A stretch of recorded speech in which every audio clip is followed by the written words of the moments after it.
Біздің Шымкент қаласының полиция қызметкерлері бір жастан айтып берсін, қабыл алыңыздар.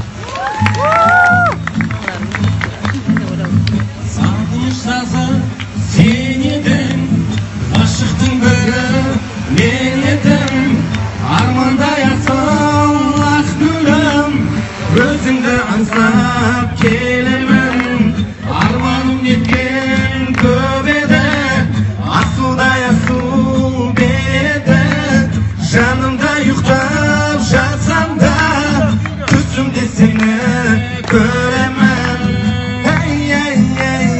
Ысылып жаным, жүрегім күйіп, жүре алмаспын жаным сені өзгеге қиып. Қарашы маған, көңілім